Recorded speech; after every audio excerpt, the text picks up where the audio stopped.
저는 지금 많은 부모님들과 소통을 하고 있잖아요. 가장 많이 듣는 질문이 있어요. 학령 인구는 이렇게 줄어드는데 왜 대학 가기는 이렇게 힘드냐? 이유는 명확합니다. 작년에 가장 높았던 경쟁률 하나 말씀드릴게요. 인하대 의대 수시에서 논술 전형이 660대 1이었어요. 이런 경쟁률은 사실 나오기가 어렵거든요. 660대 1이요? 학령 인구가 이렇게 줄고 있기 때문에. 잠깐만 실제 몇 명을 뽑았어요? 10명 뽑으면 6,600명이 왔다. 한 20명 정도 뽑은 걸로 알고 있어요. 그러면 네. 10,000명 넘게 왔다는 거죠. 네.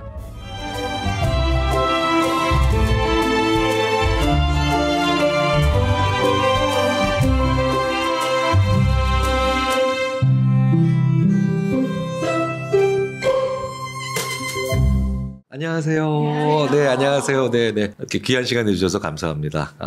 지금 이 시간은 하나생명과 3프로가 함께하는 김경일의 지혜의 밤인데요. 오늘 좀 색다른 주제로 얘기를 해보려고 해요. 왜냐하면 보통 연말에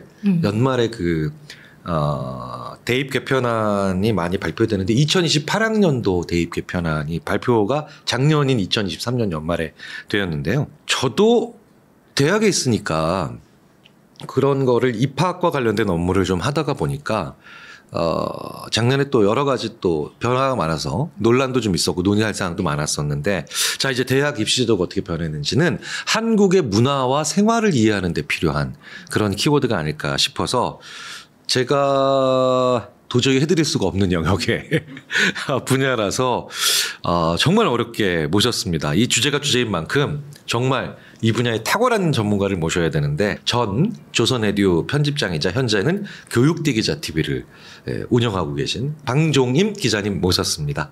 기자님 안녕하세요. 네, 안녕하세요. 반갑습니다. 이렇게 초대해 주셔서 너무 감사합니다. 저는 교육 전문 기자이자 이제는 교육 대기자로 많이 불리고 있어요. 교육 전문 유튜브 채널 교육대기자 TV를 운영하는 방종임입니다. 먼저 질문을 좀 주셨는데, 대기자, 교육대기자에서 대기자가 어떤 뜻인지. 저는 그냥 교육대기자님이라고 자꾸 부르잖아요. 네. 방종임 대기자님, 대기자님. 이게 대기자라는 표현을 잘 안 들어보시 생소하신 분들도 계실 수도 있겠구나. 네, 그래서 한번 짚어드리겠습니다. 제가 대기자 하면 우리가 흔히 생각하는 편집국장 대기자를 생각하실 수도 있는데, 제가 생각했었을 때 대기자, 그러니까 교육 대기자를 만든 이유는요, 교육 정보의 격차가 현실적으로 너무 심해요. 간극이 심하기 때문에 우리 부모님들께 교육 정보를 좀 현실적으로 알아보기 어려우시거나 아니면 힘든 상황 속에서 일일이 다 찾아보기 어려운 분들한테 제대로 된 올바른 교육 정보를 알려드려야 되겠다. 어떤 방식으로? 인터뷰 방식으로 교육 전문가들을 모셔서요, 교육 전문가들한테 여쭤보고 알아봐 드린다. 그래서 교육 고민을 대신 물어봐주는 기자. 이 뜻으로 교육 대기자라는 말을 제가 만들었죠. 그랬더니 지금은 대신할 때를 썼지만 큰 데에 대한 부담감으로 더 열심히 일을 하고 있습니다.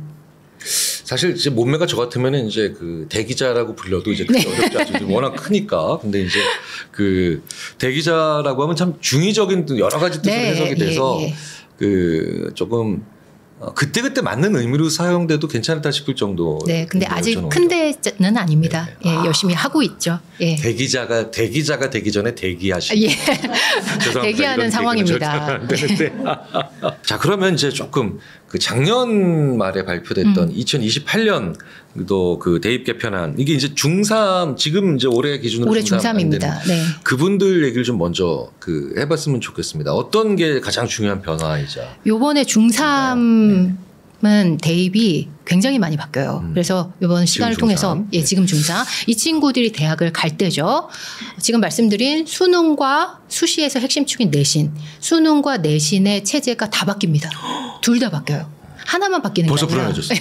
네. 저희 집안은 사수를 하지 않는 이상은 해당이 안 되기 때문에 편안하게 들으시면 좋겠습니다. 네네. 그러려면 이게 왜 바뀌는지부터 좀 아셨으면 좋겠는데요. 먼저 수능부터 좀 말씀을 드릴게요. 행정적으로는 나눠져 있지 않고 문이과는 통합되어 있는 상황인데, 현실적으로는 통합되지 않은, 문이과가 따로 존재하는 상태로 학생들을 인지를 하고 있습니다. 왜냐하면 문과 학생들이 선택하는 수능의 과목과 그리고 이과 학생들이 선택하는 수능의 과목이 존재하거든요. 이과 학생들은 수학에서 수학을 제일 잘하니까 수학에서 이과 학생들은 기하, 미적분 이런 거를 선택을 하고 있고요. 지금 문과 학생들은 조금 더 난이도가 조금 더 상대적으로 쉬운 확률과 통계를 선택을 하고 있습니다. 그러니까 대학 입장에서는 얘가 어떤 과목을 선택하느냐 이걸만 보아서도 문과인지 이과인지를 알 수가 있었죠. 근데 여기서의 문제점은 이것 때문에 사실 이번에 수능 개편이 이루어지는데 학생들이 문이과에 따라서 어떤 과목을 선택하는지가 달라지잖아요. 이거들어 선택 과목이라고 하는데 선택 과목을 어떤 과목으로 선택하는지에 따라서 점수가 똑같이 확률과 통계에서 100점을 맞아도 이과, 기하랑 미적분에서 100점 맞은 친구보다는 원점수는 똑같은데 표준 점수가 달라지는 거예요. 그러니까 이과 학생들은 점수를 만점 똑같이 받으면 훨씬 더 높은 점수를 받게 되는 거죠. 그러면 이랬을 때 문제점은 뭐냐.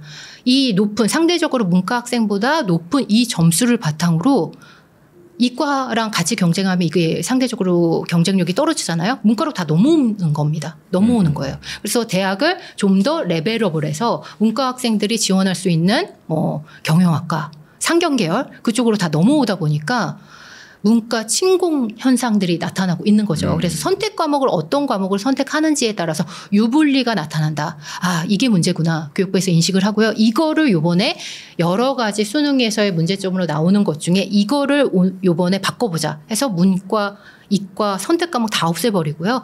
통합, 융합형으로 바뀝니다. 그래서 통합, 융합형. 예, 네. 똑같은 문과든 이과든 상관없이 중3 학생들은 같은 과목을 동일한 범위로 시험을 본다. 선택 과목은 다 없어졌다. 요 점이 포인트일 것 같아요. 그래서 이과 학생들도 큰 변화다. 예, 이과 학생들도 사회를 보게 되고요. 선택을 하지 않으니까 다 똑같이 보니까요. 그리고 문과 학생들은 과탐을 보게 되는 이런 현상들이 나타나서 통합사회, 통합과학을 보게 됩니다.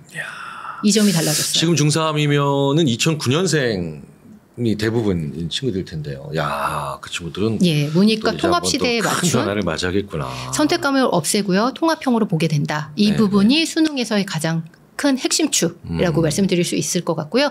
내신 말씀드릴게요. 그렇죠. 수능 반대편에는 또 내신 있죠. 있으니까. 절대 축이니까. 내신 같은 경우에는 이런 부분이 있었죠. 학교에서 시험을 보면 옆 친구가 경쟁 상대가 되고. 그래, 그거 참 그렇죠. 상대평가니까요. 네. 근데 상대평가 중에서도 이렇게 우리나라는 9등급을 유지를 하고 있는데요. 9등급으로 촘촘하게 상대평가하는 나라가 이 체제로 유지하는 나라가 OECD 국가 중에 우리나라밖에 없습니다. 현실적으로 지금. 네. 그래서 이 부분에서는 문제가 있다. 옆 친구가 적어도 이제 라이벌이 되는 그래서 서로를 좀 경계하는 그래. 이런 부분에서는 문제가 있겠다라고 생각이 돼서요. 9등급이 아니라 5등급으로 바뀝니다. 그러니까 예전에는 이제 등급으로만 말씀드리면 숫자로 말씀드리면 체감되는 부분이 덜 하실 수 있으실 거예요. 만약에 200명이다. 전교생이 200명이면 1등급이 4%였거든요. 기존에는 9등급이니까. 그러면 200명 중에 8명이 맞죠? 200명 중에 8명이 1등급을 받았다면 이제 바뀌는 5등급 시스템에서는 200명 중에 10% 20명, 20명이 1등급을 받게 되니까요. 그럼 1등급의 숫자가 지금보다 다 월등히 많아지죠. 그러면 다소 내신의 변별, 옆 친구가 경쟁 상대가 되는 이 부분은 조금 더 완만해지지 않을까. 그래서 내신의 변별력은 다소 떨어질 가능성이 좀 있습니다. 그렇다면 걱정은 교수님처럼 대학 입장에서는 예전에는 1등급이면 4%, 2등급이면 11% 이렇게 촘촘히 나눠서 이 점수만 보더라도 이 친구가 학교에서 어느 정도에 잘하는지 내신 점수를 알 수 있었는데 이제 다소 완만해지게 되잖아요. 그럼 1등급 받은 친구가 예전보다 월등히 많아지기 때문에 이 변별력에서 어려운 부분을 측정하기 어려운 부분을 대학에서는 어떤 방식으로 이걸 보완할까 이게 지금 포인트예요. 이 부분은 2026년 4월에 나오게 돼 있습니다. 그 부분을 살펴봐야 될 것 같고요. 그러면 대학 입장에서 이런 고민들을 할 수 있겠죠. 내신만 보면 이런 변별력에서 어려운 부분이 있기 때문에 뭐 면접을 본다든지 합친다든지 수능 최저학력을 좀 더 높인다든지 여러 가지 변수들을 고민을 하지 않을까. 지금 한참 고민을 하고 있는 상황이에요. 그래서 그 부분은 최종적으로 나오는 부분을 살펴보셔야 될 것 같습니다. 그래서 요즘 제가 있는 대학도 입학처가 그렇게 밤에 불이 켜져 있구나. 고민이 많으셔가지고. 고민이 많죠. 그래서 수능과 내신 체제가 다 바뀌었다. 그러면 수능 먼저 이렇게 모든 학생이 똑같은 과목을 보게 되면 아무래도 전반적으로 두루 과목을 잘하는 전 과목을 두루 잘하는 이런 친구들이 조금 더 유리할 가능성이 있을 것 같고요. 그리고 내신 같은 경우에는 일단 뭐 1등급이 10%에서 4%에서 10%로 늘었다고 하더라도 1, 2등급을 받을 수 있을 정도의 친구는 그 정도는 유지를 해야지 1등급을 받기 때문에 갑자기 뭐 3등급 친구가 1등급이 되거나 그러지는 않는다. 그러니까 뭐 설렁설렁하거나 그래서 1등급을 받거나 그러지는 않을 것 같다. 저도 그 수시 이제 저는 이제 대학에서는 이제 그 입학사정관이 저는 위촉사정관이라고 이제 교수들이 학과에 하셨어요. 네네. 저는 거의 매년 했죠. 예, 진짜 거의 빠짐없이 입학처와 관련된 일에 좀 관련이 또 많다 보니까 매해 빠지지 않고 수백 명 학생들이 학생부를 보죠. 네. 네, 학생부를 보는데 이것도 또 그럼 변화가 불가피하겠네요. 예, 일단은 내신은 촘촘하게 어쨌든 잘해야 되는 것은 현실적으로 그렇고요. 수능과 내신 둘 다 변한다고 말씀을 드렸는데 사실 두 가지가 더 중점적으로 바뀌는 게 또 있습니다. 이 부분만 다루려고 했었는데 지금 말씀 주셨기 때문에 학생부에서 생각해야 될 포인트이기 때문에 말씀을 드리겠는데요. 예전에는 다 학교 가면 교실에 시간표가 붙여져 있었죠. 근데 앞으로 이 중학교 3학년 친구들이 고등학교에 가는 순간부터는 본인이 관심사, 적성과 관심사에 따라서 교과목을 정해서 과목 선택을 해서 듣는 고교학점제가 시행되는 첫 해입니다. 고교학점제가 고교학점제가 이제 드디어 내년도에 시작이 되는 친구들. 그리고 또 한 가지가 있는데 그것에 따라서 교과서가 한번 개정교육과정으로 바뀝니다. 2022 개정교육과정이 적용되는 또 해. 그러니까 이 친구들은 굉장히 많이 변해요. 그러니까 이 두 부분도 고려를 한다면 자신의 적성에 따라서 1학년 때는 공통으로 듣거든요. 모든 학생들이 같은 과목을 듣지만 학생부에서 이 대학교에서는 분명 볼 겁니다. 학생부에서 이 친구들이 어떤 과목을 들었는지가 표시가 되어 있기 때문에 적어도 물리학과에 가는 친구들이 물리가 어렵다고 물리를 꺼리는 이런 현상만은 없어야 될 것 같아요. 그 심각한 문제였죠. 예. 자, 근데 이제 그러다 보니까 참 제가 이게 장기적인 것도 좋아하고 미래를 보는 거 좋아하지만 잠깐만. 근데 올해 지금 당장 지금 입시를 앞두고 있는 분들을 위해서 또 얘기가 필요하겠죠. 네네. 어떤 얘기들을 좀 해볼 필요가 있을까요? 일단 지금 고 1, 2, 3은 수능과 이제 말씀드린 내신이 바뀌지는 않아요. 지금 시스템을 그대로 간다. 그러니까 이 부분을 잘 살려서 지금 하던 것대로 국영수 공부 열심히 하시고요. 제일 입시가 아무리 변해도 제일 중요한 건 국영수 공부잖아요. 국영수 열심히 하시고 내신 잘 관리하시고 이런 부분은 필요하죠. 이런 부분 너무 당연하기 때문에 그 부분을 논외로 말씀드리면 변화에서의 키워드 2가지 알려드리려고 해요. 의대가 중요한 키워드입니다. 의대가. 이게 대한민국의 최대 이슈구나. 의대가 제가 18년 동안 교육 전문 기자를 하면서 교육 전문 기자는 물론 18년 동안 계속 이어진 건 아니지만 제가 교육에 대해서 입시 기사를 쓴 순간부터 지금까지 의대에 대한 관심은 계속 높아졌어요. 그렇다고 하더라도 지금만큼 의대에 대해서 관심이 높은 시기가 있었나 싶을 정도로 굉장히 의대에 대해서 관심이 높습니다. 이 부분 때문에 의대의 쏠림 현상 때문에 제가 얼마 전에 이제 두루 입시에 대해서 교육의 흐름을 좀 담은 책을 냈거든요. 그 대한민국 교육 키워드 7입니다. 그거 7 아니고 7이라 그래야 돼요? 7입니다. 대한민국 교육 키워드 7입니다.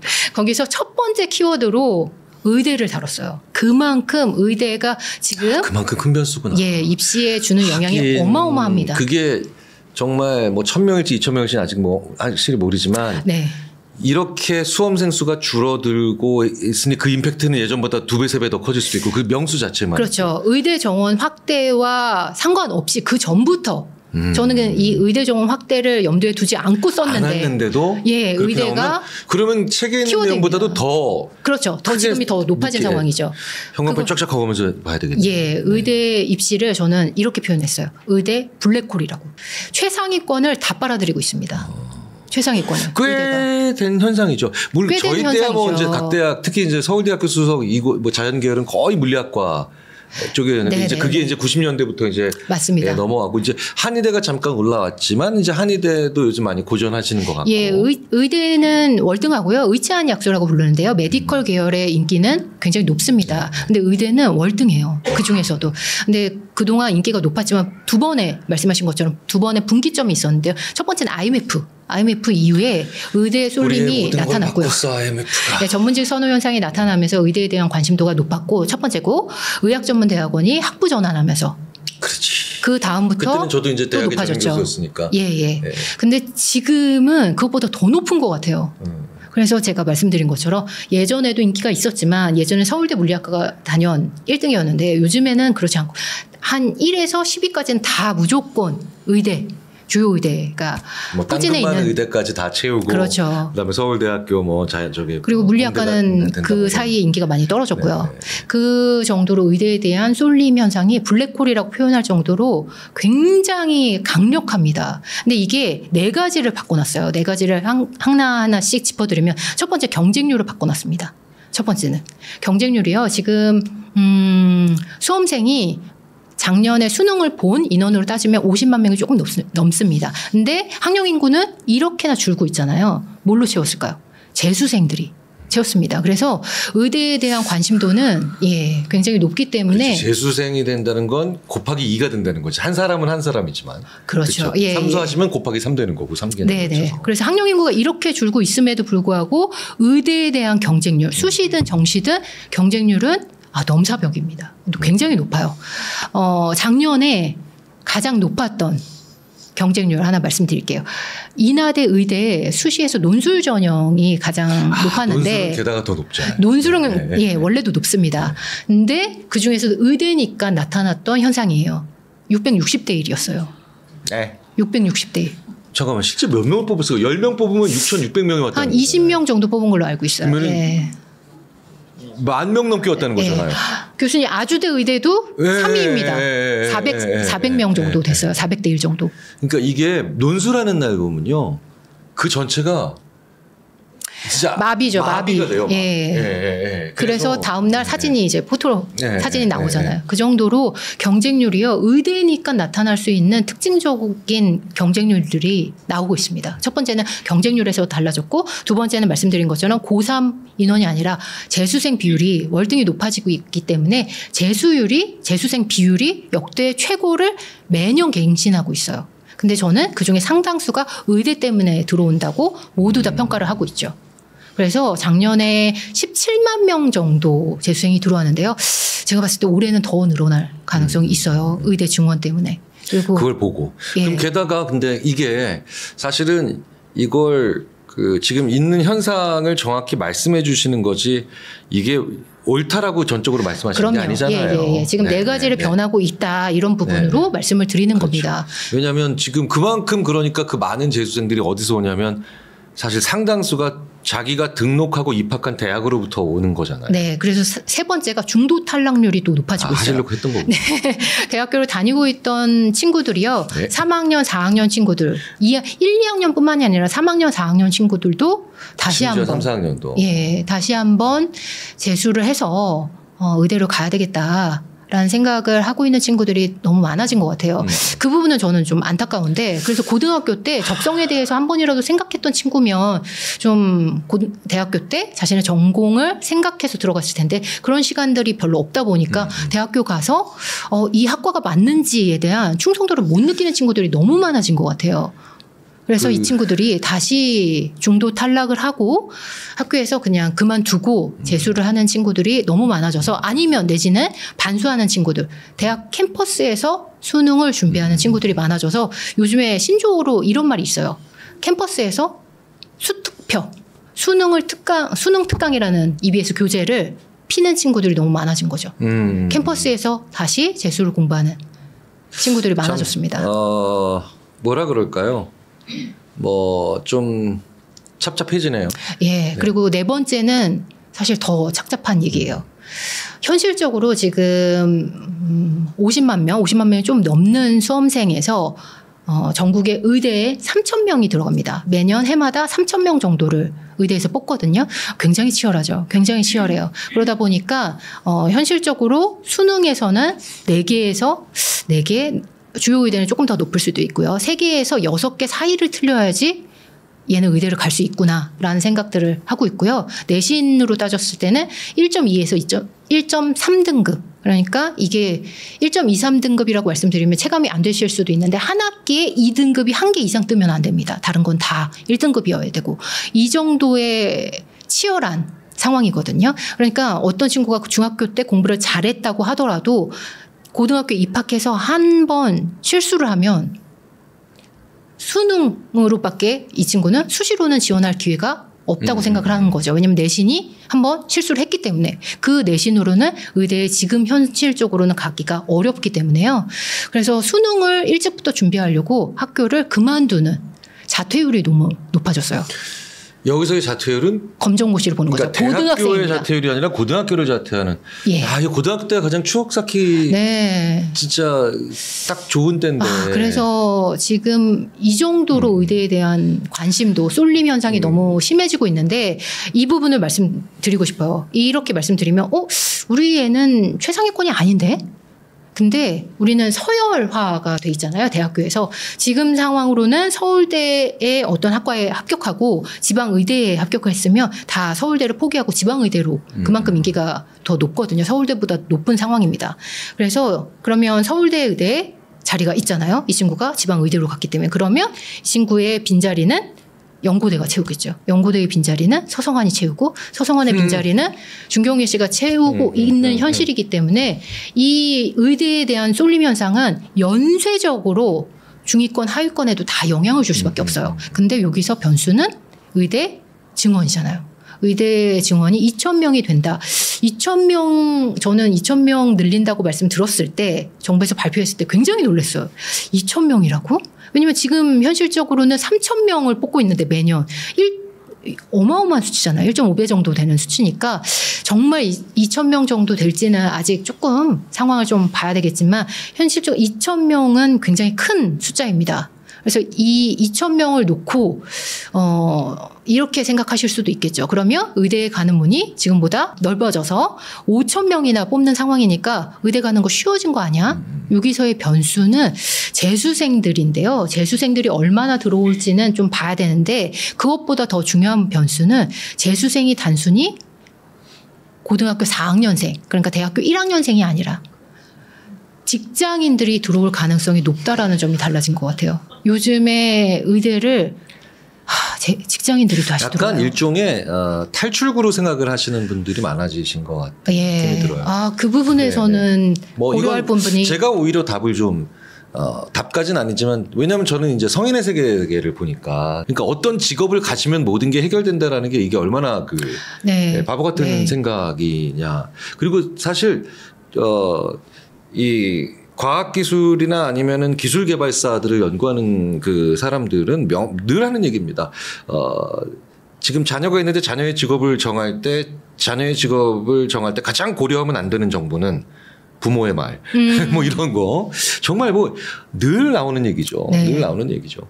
더 중요한 건 이게 지금 우리가 지금 20만 명대로 출산이 떨어지고 30만 명 회복도 오랫동안 이제 굉장히 긴 시간 동안 불가능하거든요. 저희 때 100만 명씩 태어났고요. 네. 그래서 사람이 너무 모자라서 지금 AI 대체율, 로봇 투입 이런 걸 고려를 해도 사람이 너무 많이 모자른 사회가 돼서 은퇴가 불가능한 시대가 갑자기 그렇게 바뀌어버린 거예요. 근데 의과대학을 보내고 싶은 이유 중에 하나가 내 아이가 좋은 의사가 됐으면 좋겠다. 뭐 이건 너무 좋은데 야, 안 잘리고 오래 일하잖아. 네. 은퇴가 불가능하다니까 모든 직업이 지금. 네네. 그러니까 이게 지금 부모의 눈으로 보는 게 얼마나 지금 내 아이의 똑똑한 내 아이의 미래를 스스로 속박하게 만드는 건지. 네. 사실 의사라고 하는 건 더욱이나 적성에 맞고. 네. 그 다음에 그 소명의식이 중요한 사람들이 해야 되는 건데 사실 이거는 왜 아이가 해야 될 고민을 부모가 다 하고 있는지에 대한 고민이 좀 드는데 그래서 같이 좀 고민을 하셨으면 좋겠습니다. 아이를 보면서 제가 얼마 전에 재수학원에 갔는데요.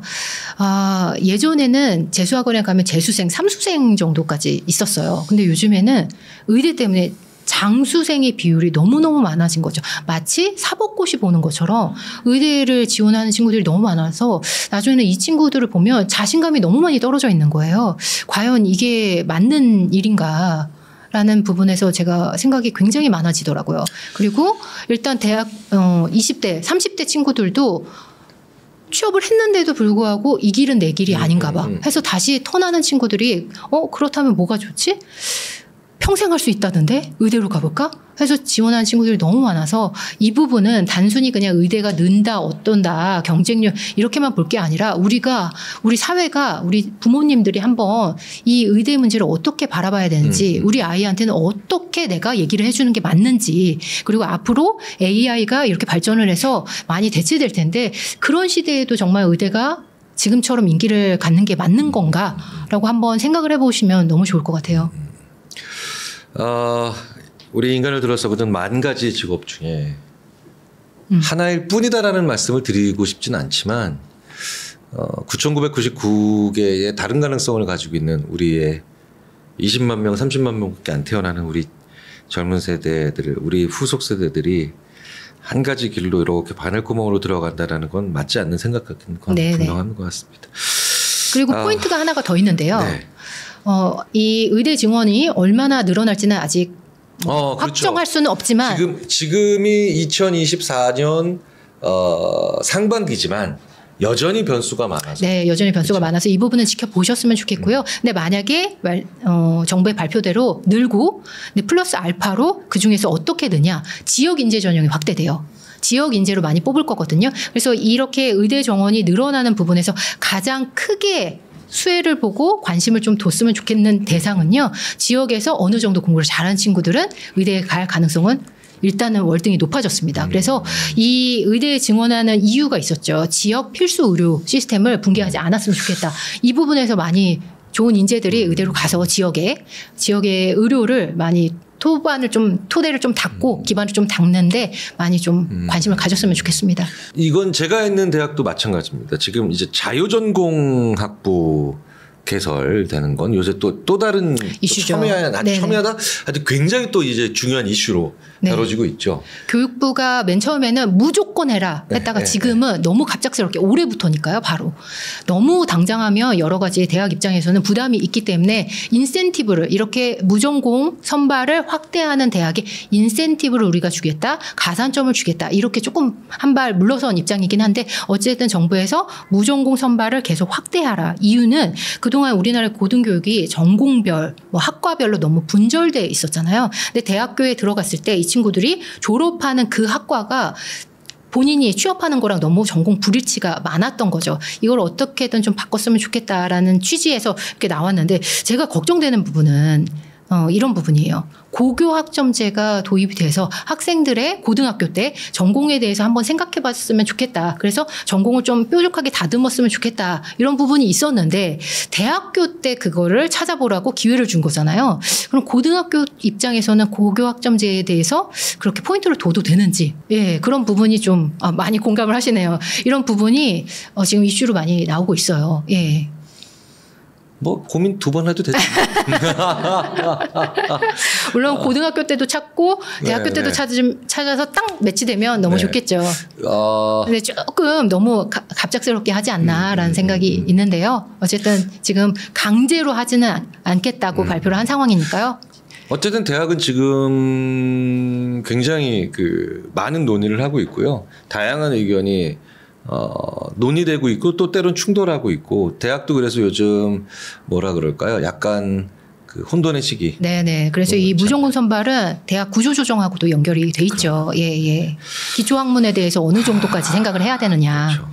그래서 이 부분 많은 변화가 있겠네요. 네. 근데 부모님 입장에서는 걱정되는 부분도 있으실 것 같아요. 왜냐하면 전공 적합성 어느 학과에서 이 친구가 고등학교 때 어느 정도 준비했는지 보는 수시 같은 경우에는 전공 적합성을 따로 보기 때문에 아마 무전공 선발을 확대하는 데는 아마 정시일 겁니다. 수능으로 대학을 뽑는. 그런데 만약에 정시 같은 경우에는 학생이 수능 점수를 받은 다음에 이 친구가 어느 대학에 어떻게 지원할지를 뭐로 보냐면 지난해 입결로 봅니다. 지난해 이 친구가 어느 정도 성적대로 이 학교에 합격을 했는지. 근데 무전공 선발이 확대되면 지난해 입결에서 체크할 수 있는 부분이 변동성이 많기 때문에 그냥 많이 뽑는 계열별로 내지는 학과별로 그 입결을 확인할 수 있는 폭들이 줄어들게 됐거든요. 그러면 부모님 입장에서는 조금 이 학과를 써도 되나? 이런 생각들이 드실 수 있으실 것 같아요. 그때마다 고민을 할 줄 아는 자세와 그렇죠. 커뮤니케이션이 필요하고 그리고 정보력도 필요하고요. 진짜 근본적인 질문 하나만 더 드려볼게요. 네네.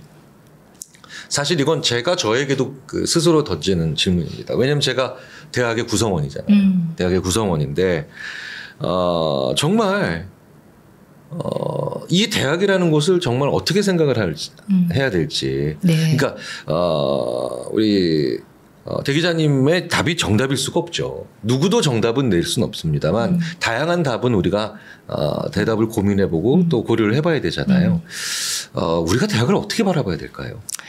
저는 지금 많은 부모님들과 소통을 하고 있잖아요. 교육대기자TV 채널 통해서 그리고 이렇게 다른 채널에 출연을 하면서 가장 많이 듣는 질문이 있어요. 학령 인구는 이렇게 줄어드는데 왜 대학 가기는 이렇게 힘드냐. 이런 질문을 정말 많이 듣는데 이유는 명확합니다. 많은 분들이 원하는 대학을 다 들어가고 싶어 하기 때문이에요. 그 원하는 대학이 소수고요. 대학 서열이 결정되어 있는 상황에서 원하는 대학에 다들 들어가고 싶기 때문에 이렇게 경쟁이 치열하지 않나. 저는 대학이 사실 교육 공동체로서 교육을 우리가 다른 어디서도 들을 수 없는 교육에 대해서 집중적으로 4년 동안 배울 수 있는 공간이 아니라 우리나라에서는 그 대학을 나오면 취업 성공이랑 연결되어 있기 때문에 그 원하는 대학이 결정되어 있다고 생각을 해요. 그래서 근데 우리는 느끼고 있죠. 교수님도 아마 느끼실 것 같아요. 사회에 나와보니까 명문대 나왔다고 성공하는 거 아니고 취업 잘 되는 거 아니라는 게 요즘 들어서 더 많이 나타나고 있다고 생각을 하거든요. 사람을 잘 뽑는 기업일수록 심지어는 이런 얘기도 해요. 스펙은 쓰레기다. 네, 정말. 그러니까 이제 그게 아무런 의미가 없다가 아니라 그게 그러니까 설명해 줄 수 있는 게 의외로 많지 않다라는 거. 이걸 굉장히 잘 알고 있기 때문에 좋은 대학을 들어가면 모든 게 해결되겠지라고 하는 생각 자세가 굉장히 위험한, 굉장히 위험한. 그것을 저는 이제 사회에서 일하면서 지금 다 겪으면서 느낀 것 같아요. 근데 부모님들 중에서는 아직도 그 프레임에 가지고 계신 분들도 있으시기 때문에 이 사회에서 이렇게 변화하는 부분을 부모님들이 체감하는 그 시간이 어느 정도 지나면 지금보다는 훨씬 더 조금 더 나아질 거다. 교육의 본연의 생각을 생각하게 될 거다.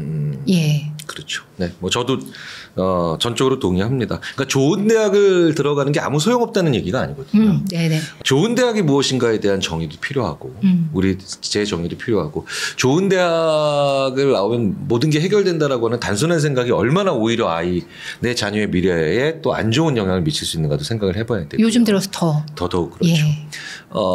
이거는 분명히 한번 생각을 해볼 필요가 있어요. 제일 중요한 건 그러니까 내 아이한테 맞는 학교, 맞는 과를, 맞는 전공을 찾아가보자라고 하는, 계속해서 찾아보자고 하는 그런 고민들이 가장 중요한데 어느 언젠가부터 사회가 많이 불안해지니까 오히려 그 반대 방향으로 단기간이지만 좀 가고 있다라는 생각이 들어서 조금 안타까운 그런 생각이 들기도 합니다.